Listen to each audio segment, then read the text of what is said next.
আসসালামু আলাইকুম। আশা করছি সবাই অনেক অনেক ভালো আছো। এই ভিডিওতে আমরা বৃত্ত চ্যাপ্টারের যশোর বোর্ড 2023-এ আসা একটা সিকিউ সলভ করব। তো দুইটা দৃশ্যকল্প দেয়া আছে। ক নম্বরে বলতেছে 3,2 বিন্দু থেকে এই যে একটা বৃত্ত, এই বৃত্তে অঙ্কিত স্পর্শকের দৈর্ঘ্য।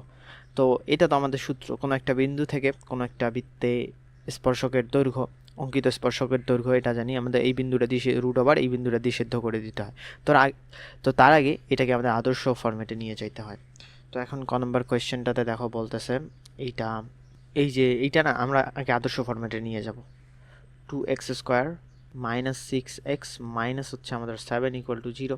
তো এখন 2 দিয়ে যদি আমরা ডিভাইড করে দিই তাহলে হচ্ছে x² plus y² minus 3x, তারপর হচ্ছে মাইনাস 7/2 ইকুয়াল টু হচ্ছে আমাদের 0। এইটা তো এখন বলছে 3,2 বিন্দু থেকে হচ্ছে থেকে অঙ্কিত স্পর্শকের দৈর্ঘ্য। তো 3,2 বিন্দু থেকে অঙ্কিত স্পর্শকের দৈর্ঘ্যটা কি হবে, ধরলাম হচ্ছে এস ইকুয়াল টু হবে হচ্ছে রুট ওভার এই বিন্দুটা দিয়ে আমরা সিদ্ধ করে দিব। তো এই 3,2 দিয়ে সিদ্ধ করে দেবো। তো 3² প্লাস হচ্ছে আমাদের 2² মাইনাস 3 ইন্টু হচ্ছে আমাদের এক্স এর মান হচ্ছে কত 3, আর মাইনাস হচ্ছে আমাদের 7/2। তো এখান থেকে আমাদের কি চলে আসবে 9 প্লাস হচ্ছে 4 মাইনাস হচ্ছে 9 মাইনাস 7/2 চলে আসতেছে 1/√2, 1/√2। তো এইটা আমাদের হচ্ছে অ্যান্সার। তো স্পর্শকের দৈর্ঘ্য বলছে, তো এটাই হচ্ছে আমাদের অ্যান্সার। আশা করি বুঝছো। তারপরে হচ্ছে খ নম্বর কোয়েশ্চেনে দৃশ্যকল্প 1-এর সরলরেখা 3টিকে স্পর্শ করে এরূপ বৃত্তের সমীকরণ নির্ণয় করো। তো তিনটা সরলরেখা আমাদের x equal to 0, y equal to 0, তার মানে x অক্ষ আর y অক্ষ। x ইকুয়াল টু 0 হচ্ছে আমাদের y অক্ষ, আর y ইকুয়াল টু 0 হচ্ছে x অক্ষ। আর x ইকুয়াল টু 10 মানে হচ্ছে আমাদের y অক্ষের সমান্তরাল একটা রেখা। এগুলা যদি আমরা আঁকাই, আর একটা বৃত্ত এইটাকে স্পর্শ করছে বলছে, তো আমরা আগে আঁকাই x অক্ষ y অক্ষ আঁকাই। তো এইটা হচ্ছে আমাদের কত x অক্ষ, আর এইটা হইতেছে আমাদের y অক্ষ। তো এখন একটা পয়েন্ট x ইকুয়াল টু 10 ধরলাম, হচ্ছে এই যে x ইকুয়াল টু 10 হচ্ছে আমাদের এই সরলরেখাটা। তো এই সরলরেখাটা এরকম হচ্ছে আমাদের x ইকুয়াল টু 10 এইটা। তো এখন এই তিনটাকে স্পর্শ করে এখানে একটা বৃত্ত আমাদের স্পর্শ করছে, এই বৃত্তটার সমীকরণ আমাদেরকে নির্ণয় করতে হবে। এটি বলছে এই যে দৃশ্যকল্প 1-এর সরলরেখা 3টিকে স্পর্শ করে এইরূপ বৃত্তের ইকুয়েশন, তার মানে এখানে একটা বৃত্ত স্পর্শ করছে। তো এখন তুমি যদি দেখো নিচেও কিন্তু আমাদের একটা বৃত্ত হবে, কারণ এখানে বলে দেয়নি যে পজিটিভ দিকে না নেগেটিভ দিকে। উপরে যদি একটা হয় তাহলে হচ্ছে আমাদের নিচেও মানে নিচেও আমাদের আঁকা যাবে বৃত্তটা, এদিকে কিন্তু আঁকানো যাবে না, কারণ রেখাটা হচ্ছে এদিকে, এই তিনটা রেখাকে স্পর্শ করে হবে। তো আমরা দুইটা বৃত্ত আঁকাচ্ছি। তো এরকম একটা হচ্ছে আমাদের এই বৃত্তটা স্পর্শ করছে, আর নিচেও আরেকটা হবে ধরো। তো এরকম নিচেও আমাদের আরেকটা বৃত্ত হবে এরকম। তো এখন কেন্দ্রটা আমাদের বের করতে হবে, আর ব্যাসার্ধ বের করতে পারলেই আমরা বৃত্তের ইকুয়েশনটা বের করব। তো তুমি যদি এখন একটু খেয়াল করো তাহলে এই যেহেতু আমাদের এই এত পুরাটাই হচ্ছে 5, তাই তো এখান থেকে এখানে হচ্ছে আমাদের 5, তাহলে এইটা যদি আমাদের এই পুরাটা হচ্ছে আমাদের 10, এখান থেকে এই পর্যন্ত 10। তো এইটাকে যদি তুমি এখন এইভাবে যদি করো, এদিকে এই যে এই রেখাটাই তুমি এদিকে কেন্দ্র দিয়ে আনলা, তাহলে কি এটাও কি 10 না? এটাও কি আমাদের 10 না? 10ই তো। এই যে আমাদের ব্যাস যদি আমরা আঁকাই তাহলে কিন্তু আমাদের এটা 10 হবে, এটা হচ্ছে আমাদের 10। তার মানে এখন এতটুকু হচ্ছে আমাদের 5, এতটুকু আমাদের 5, যেহেতু এটা মধ্যবিন্দু হবে, এতটুকু আমাদের 5, এতটুকু আমাদের 5, তাই তো। তো এখন কেন্দ্রের কিন্তু আমরা ভুজটা পেয়েই গেলাম, এই 0 0 বিন্দু থেকে এখানে আসছে 5। তো উপরে গেছে আমাদের কতটুকু, উপরে আমাদের কতটুকু গেছে সেটা দেখতে হবে। তো এখন যদি আমরা এভাবে যদি টান দিই, এখান থেকে যদি এইটা এভাবে যদি টান দেই তাহলে কি হবে দেখো তো, এটাও আমাদের 5 হবে, কারণ ব্যাসার্ধ আমরা 5 পাইছি, এতটুকু আমরা 5 পাবো, এতটুকু আমাদের 5 না, এতটুকু 5 হইলে এতটুকু আমাদের 5 হবে, আবার নিচেরটুকু আমাদের কিন্তু 5 হবে, কিন্তু এতটুকু আমাদের 5 হবে। তো সবই আমাদের 5 হবে। তার মানে তুমি কেন্দ্র পেয়ে যাচ্ছ হচ্ছে 5, এটার কেন্দ্র কি? তো এখানকার এই কেন্দ্রটা হচ্ছে আমাদের কত 5,5, তাই তো। আর এখানকার এই কেন্দ্রটা কত, এদিকে 5 গেছে, নিচে আবার 5 আসছে, তার মানে 5, -5, যেহেতু আমাদের কোটিটা হচ্ছে এখানে ঋণাত্মক নিচের দিকে নামছে। তো এখন দুইটা বৃত্ত হবে, দুইটা বৃত্তের ইকুয়েশন, তার মানে এই যে 5, +-5 আমাদের কেন্দ্রটা হচ্ছে এইরকম। এই যে কেন্দ্র আমরা এইভাবে লিখতে পারি, বৃত্ত দুইটার কেন্দ্র হবে হচ্ছে 5, হইতেছে আমাদের +-5। এই চিত্র থেকে, এই চিত্র এইভাবে দেখাই দিবা, আর তোমাদের কোনো বর্ণনা দিতে হবে না। তো কেন্দ্র পেয়ে গেছো, এখন ব্যাসার্ধটা কি, ব্যাসার্ধও তো চিত্র থেকে পেয়ে গেলাম। তো ব্যাসার্ধ ইকুয়াল টু হচ্ছে আমাদের r ইকুয়াল টু হচ্ছে 5 পেয়ে গেলাম। তো এখন আমরা যে কাজটা করব, এই যে আমরা জানি একটা কেন্দ্র দেওয়া থাকে, যখন কেন্দ্র দেওয়া থাকে আর ব্যাসার্ধ দেওয়া থাকে, তাহলে এক্স মাইনাস হইতেছে আমাদের এই যে x15 হোল স্কোয়ার প্লাস হইতেছে ওয়াই মাইনাস, এই যেহেতু এখানে প্লাস মাইনাস আছে তো plus minus 5 whole square equal to হচ্ছে আমাদের আর স্কোয়ার, তার মানে হচ্ছে 5 স্কোয়ার। তো বৃত্তের ইকুয়েশন কিন্তু আমাদের এইটাই। তো তোমরা এটাকে আরও ভাঙাই এভাবে লিখতে পারো, এই সূত্রে অ্যাপ্লাই করে দিতে পারো, তো দরকার নেই। আমাদের হচ্ছে বৃত্তের ইকুয়েশন হচ্ছে এটা হচ্ছে আমাদের অ্যান্সার। তো এখানে একটু কথাগুলো লিখে দিবা, আমি তো এত শর্টকাটে মাত্র 2 লাইন কথা হয়েছে, এটা একটা চিত্র, এটা একটু কথা সাজায় তোমাদের মতো লিখে দিবা যে এখানে, আর এটাকে ভেঙে দিবা, তাহলে একটু বড় হবে। তো তোমরা যদি হচ্ছে সমতলে বস্তুকণার গতি যোগজীকরণ চ্যাপ্টারে এরকম সৃজনশীল সমাধান পেতে চাও, তাহলে হচ্ছে আমাদের প্রাইভেট গ্রুপে জয়েন হয়ে যেতে পারো। আর যোগজীকরণ চ্যাপ্টারে হচ্ছে আমাদের বেসিক আলোচনা 2টা আছে, 23 সালে সব বোর্ড কোয়েশ্চেন সলভ আছে। সমতলে বস্তুকণার গতি হচ্ছে 23 সালে সব বোর্ড প্রশ্ন সলভ আছে ডিটেলসে। আর এডমিশন কোর্সে হচ্ছে আমাদের সাইকেল 1 স্ট্রেট লাইন আর সার্কেল, এটাতে হচ্ছে কনসেপ্ট, থিওরি আর কোয়েশ্চেন ব্যাংক থাকবে। কোয়েশ্চেন ব্যাংকের প্রায় 90% ম্যাথ ইনশাল্লাহ পেয়ে যাবা, যেগুলো শুধু রিপিট হয়েছে সেগুলো পাবা না। তো তোমরা জয়েন হয়ে যেতে পারো। এখন গ নম্বর কোয়েশ্চেনে আমাদেরকে বলতেছে এই দৃশ্যকল্প 2 এর বৃত্ত দুইটির সাধারণ জ্যাকে ব্যাস ধরে অঙ্কিত বৃত্তের সমীকরণ নির্ণয় করো। তার মানে দৃশ্যকল্প 2 এ কি আছে, দুইটা বৃত্তের ইকুয়েশন দেয়া আছে, এই বৃত্ত দুইটা সাধারণ জ্যা বের করতে হবে, সাধারণ জ্যাটাকে আবার ব্যাস ধরতে হবে। এরকম ম্যাথ আমরা করলাম হচ্ছে দিনাজপুর বোর্ডে করছি এরকমই। তো বৃত্ত দুইটা আগে আমরা লিখে নিতেছি। তো এটা হচ্ছে আমাদের 1 নম্বর বৃত্ত, আর এটা হচ্ছে ধরলাম হচ্ছে 2 নম্বর বৃত্ত। তো এখন সাধারণ জ্যা কীভাবে নির্ণয় করে, সাধারণ জ্যা হইতেছে 1 থেকে 2 বা 1টা থেকে 1টা বিয়োগ করলেই হচ্ছে। তো আমরা এই 2 নম্বর থেকে 1 নম্বর করি, তাহলে আমাদের মাইনাস একটু কম আসবে। তো এখন আমরা 2 নম্বর থেকে 1 নম্বর করতেছি, তো আমরা 2 নম্বর থেকে 1 নম্বরটা মাইনাস করি, 2 নম্বর মাইনাস, তোমরা 1 নম্বর থেকে 2 নম্বর করতে পারো। তো আমি করতেছি এভাবে।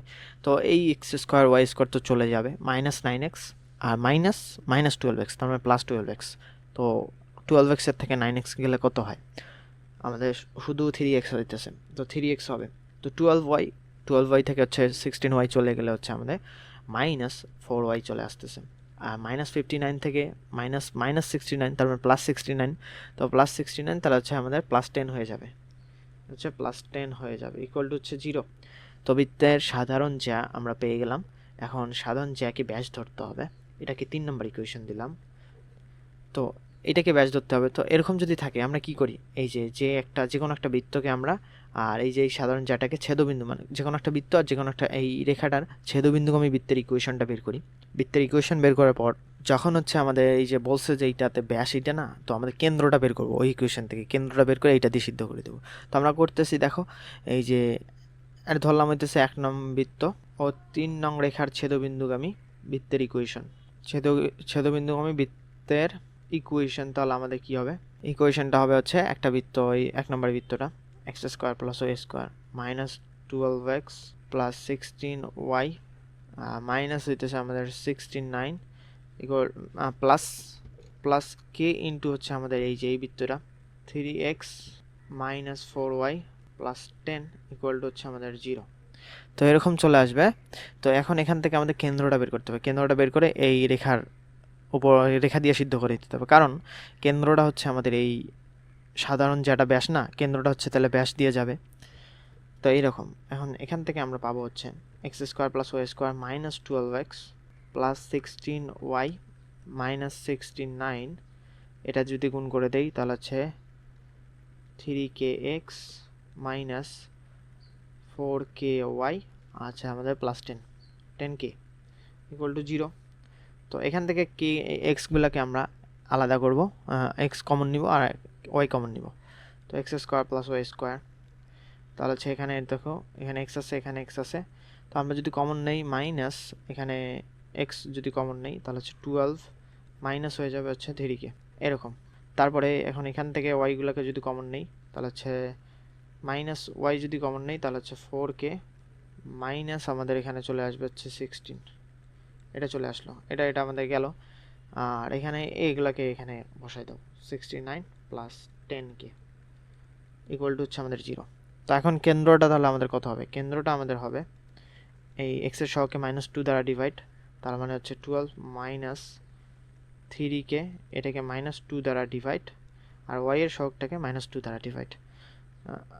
এটা তো আমাদের সামনে মাইনাস ছিল, এই যে এটার সামনে মাইনাস ছিল, মাইনাস আমাদের কই গেল, এখন এই যে ওয়াই এর সহগটাকে হচ্ছে আমাদের -2 দ্বারা ডিভাইড করতে হবে। তো মাইনাস ওয়াই এর সহগ হচ্ছে আমাদের কত, 4k -16, এটাকে 2 দ্বারা -2 দ্বারা ডিভাইড। তো এটাকে যদি আমরা লিখি তাহলে দেখো, এটাকে 2 দ্বারা ডিভাইড করে দিলে হচ্ছে আমাদের কত হয়, এটা আমাদের 2 দিয়ে কাটাকাটি যাচ্ছে না এখানে, যেহেতু 12k আছে, তো 12 -3k ডিভাইডেড বাই 2 এটা চলে আসলো। আর নিচে আমাদের এই মাইনাস মাইনাস কেটে যাবে, 4k হচ্ছে আমাদের এটা কাটাকাটি করা যায়, তো টোয়াইস কে মাইনাস হচ্ছে আমাদের 8 চলে আসবে, এরকম চলে আসতেছে। তো এখন এই বিন্দুটা হচ্ছে আমাদের এই যে এই ব্যাস দিয়ে যাবে, যেহেতু সাধারণ যেটাকেই আমাদের ব্যাস ধরতে হবে, আমাদের এই বিন্দুটা হচ্ছে আমাদের এই 3 নম্বর রেখা দিয়ে সিদ্ধ হবে। তো এখন 3 নম্বর ইকুয়েশন থেকে আমরা এই বিন্দুটা এখানে বসাই দেব। 3 ইন্টু হচ্ছে আমাদের এক্স এর ইয়েটা হইতেছে কত, 12 মাইনাস এখানে হচ্ছে 3k ডিভাইডেড বাই হচ্ছে আমাদের 2, আর -4 ইন্টু হচ্ছে আমাদের ওয়াই এর মানটা বসাই দিব। ওয়াই এর মান হচ্ছে কই গেল, ওয়াই এর মান হচ্ছে টোয়াইস কে, এটা আমাদের টোয়াইস কে -8 এইটা, আর +10 ইকুয়াল টু 0 এরকম। তো এখান থেকে 2 দ্বারা যদি আমরা গুণ করে দেই তাহলে এখানে দেখো, এখানে হচ্ছে 3 বারং 36 আমাদের আসতেছে, ঠিক আছে। আর হচ্ছে 3 3 9 -9k, এখানে 2 দ্বারা গুণ করলে হচ্ছে 4 2 8, আর 8 2 16 -16k। তারপর হচ্ছে এটাকে 2 দ্বারা গুণ করলে হচ্ছে 4 2 8 না, আর এটা 64 আমাদের চলে আসতেছে। তো প্লাস হচ্ছে আমাদের 64 প্লাস হচ্ছে আমাদের কত চলে আসবে, 10 চলে আসবে ইকুয়াল টু 0। তো এখানে আমাদের -25k হয়ে যাচ্ছে, আর 36 64 এখানে আমাদের কত হয়ে যাচ্ছে, এখানে হচ্ছে 70 100 110 হয়ে যাচ্ছে। তো এইটাকে নিয়ে গেলে এদিকে 110 এটা চলে আসতেছে। অতএব k ইকুয়াল টু হবে হচ্ছে 110 বাই হচ্ছে আমাদের 25। তো আমরা এখানে একটা ভুল করছি, এখানে হচ্ছে আমাদের 20 হয়ে যেত, আমরা কারণ 2 দ্বারা গুণ করছি না, এখানে 2 দ্বারা গুণ করে এই 2 কাটছো, এখানে এই 2 দ্বারা গুণ করছো, কিন্তু এখানে তো আর 2 দ্বারা গুণ করো না, এখানে 10 আবার রাখি দিছি, তো এখানে 20 হয়ে যেত, সেজন্য আমাদের ভুল হচ্ছে। তো এখানে আমাদের 20 হয়ে যেত ইকুয়াল টু হচ্ছে আমাদের 0। তো এখান থেকে আমাদের এটি 120 চলে আসতো, তাহলে হচ্ছে -120 আর 120 বাই হচ্ছে আমাদের 25, তাহলে আমাদের চলে আসবে হচ্ছে 24/5 এটা চলে আসবে। তো কে এর মান আমরা এটা পেয়ে গেলাম। তো কে এর মানটা এখন এখানে বসাই দাও, কে এর মানটা এখানে বসাই দিলেই এই যে এই নাম্বার ইকুয়েশনটা কে এর মান বসিয়ে তোমরা বৃত্তের ইকুয়েশন পেয়ে যাবে। তো আশা করি সবাই বুঝছো ভালোভাবে এবং এনজয় করছো ম্যাথটা, এখান থেকে একটা ইকুয়েশন পেয়ে যাবে, এটা হচ্ছে আমাদের অ্যান্সার। আর তোমরা যদি প্রাইভেট গ্রুপগুলোতে জয়েন হয়ে যেতে চাও তাহলে হচ্ছে সেন্ড মানি করে পেজে মেসেজ করলেই হবে। তো সবাইকে আসসালামু আলাইকুম।